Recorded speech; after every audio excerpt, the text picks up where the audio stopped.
Hi. People who know me know that I like sci-fi and I like guns.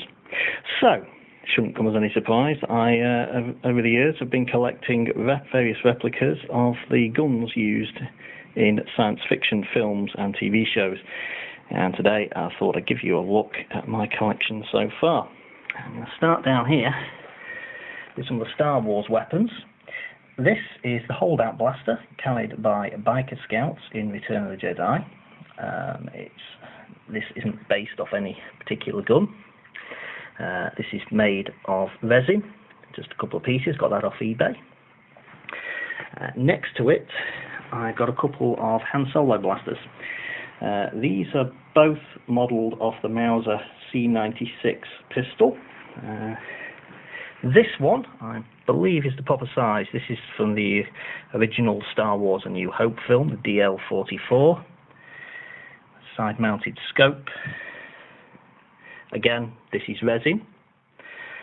I got this from a company called Doopy-Doos off eBay. I think they still sell them, and Doopy-Doos also has their own website.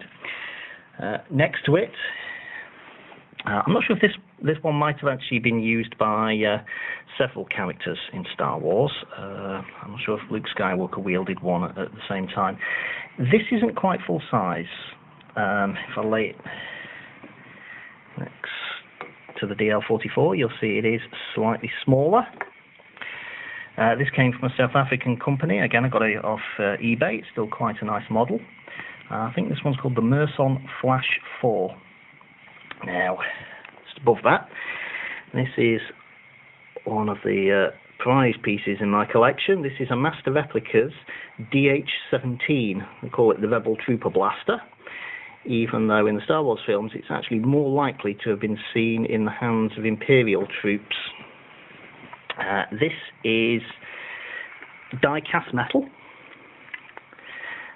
Is quite nicely detailed. It's very heavy. Now, the thing about Master Replicas is, although the guns produced are very nice, they do seem to cut corners. This is the most basic version of the DH-17. The more complicated versions used in the film still had the Sterling's magazine mounted here and some more detailing along there. Master Replicas have gone for the most basic version. Now that's based off a Sterling submachine gun, heavily modified. And the Sterling submachine guns were also used to make the classic BlazTech E11s, the Stormtrooper Blasters. I'm just going to reach in and lay down a Sterling submachine gun next to them so you can see the similarities. Now, see, I've got two of these. This one at the top is a resin model. That comes from Doopy-Doos. Self-assembly. Lots of different pieces. I was glad I actually had a Sterling submachine gun to refer to. I had to provide my own bit of metal there to mount the sight on. And unfortunately, there weren't any instructions, so I stuck the Henschler counter right to the body.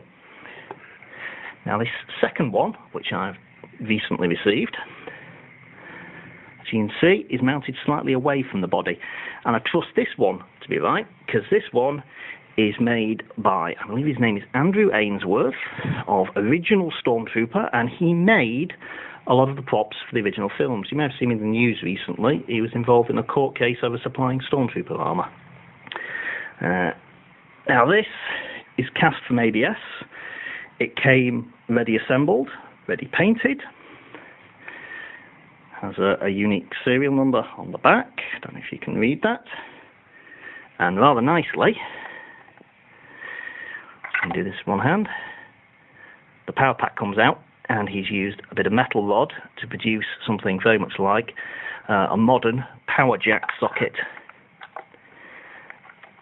And both of these feature the Henschler counter and the targeting system mounted on the magazine well. If you can get the Master Replicas one, they again have just gone for the basic version, which is effectively a Sterling submachine gun. If I can just remove the magazine. And then they just mount a scope on here. And as far as I know, there's nothing else that they do to it.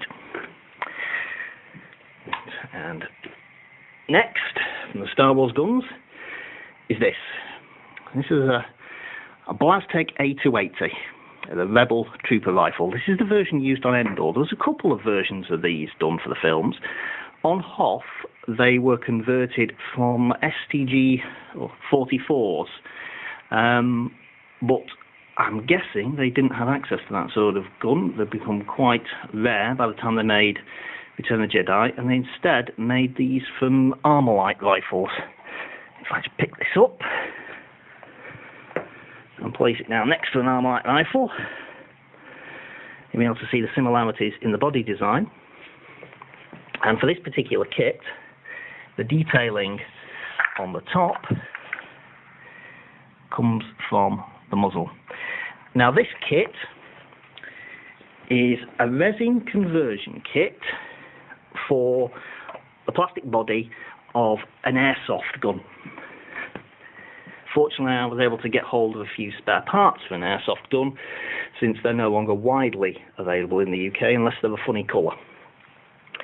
And it's still, however, perfectly legal to buy all the bits. And then there's a couple of plastic tubes as well to put on. That's a very nice kit, I think. It's from a fan site, TK560. I don't know if they're still selling these. They made them for fan film and sold off the spares. And also from TK560, I got this. The bunker busting charge from Return of the Jedi. Single piece of resin. Detailed. This is what they used to blow up the shield generator on Endor with. Again, I was able to order those before they stopped producing them. Now, it's not just Star Wars I've got. These three are Battlestar Galactica weapons. At the top, we've got the original laser pistol from the 1970s TV series. Single cast piece of resin. I think you can get those from quite a few places. Then in the remake mini-series and the first TV series, they had this, which is, this particular model is again a single piece of resin. It's converted from some sort of revolver by the looks of the grip and the trigger. And then later on, they went on to this.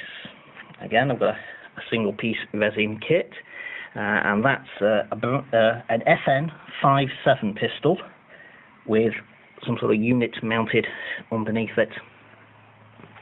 Now, not everything I bought in. This is a scratch-built laser pistol from Space 1999. Bit simply made. It's my first go making stuff out of balsa wood, so that's why it's a bit crooked in places. And the fire selector, unfortunately, is very stiff. Right, now set to stun. It will be held like that. And I'm going to close some of the Star Trek things. Now, you get lots of toys of Star Trek guns, and so that's what I've done in certain instances. For example, here's the Enterprise Phase pistol.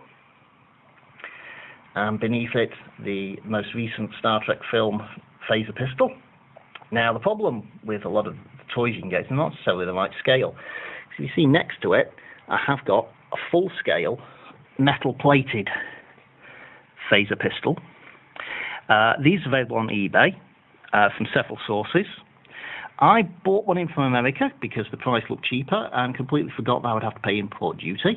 If you're in the EU, I suggest going to a German store. See, Americans stick with the American store. You'll get it quicker and cheaper. Then we've got the classic phaser pistol with the phaser one mounted on the top. That does detach. I just can't do it one-handed. Then I've got a single resin piece phaser from Star Trek The Motion Picture and Star Trek II The Wrath of Khan. Then there's a two-piece resin phaser which I can detach the phaser one from, and that's from Star Trek 3 and Star Trek 4. And then I've got these two assault phasers. That was the first one I got, and again, it's this one's cast of rubber, and it's not been cast to quite the right size. I think it's been cast from one of the toys. This one is full size. It's a Master Replicas gun. In fact, you might hear it rattle. That's because there's a little phaser 1 inside, which isn't quite held down properly. Again, Master Replicas just cut a corner at the last minute. I think now the controls on this work quite well.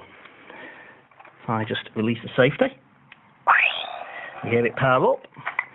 I can pull the trigger. There's the LED there, and there's also an LED at the back. And there's a second setting. Now, I did see a review of this on the internet in which they really slated this gun and gave it 3.5 out of 10. I'd say it's a lot better than that. Okay, the phaser 1 inside, which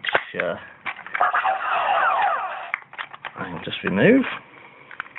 Yeah, that does rattle about a bit, but I think it's still worth 9 out of 10.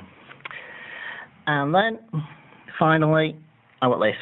The little phaser 1 used in the early episodes of Star Trek The Next Generation. This actually came free with the rubber cast assault phaser, which came as a pleasant surprise because it wasn't advertised that way. Oh, anyway, that's my collection so far. Thanks for watching. Hope you've enjoyed it. Bye.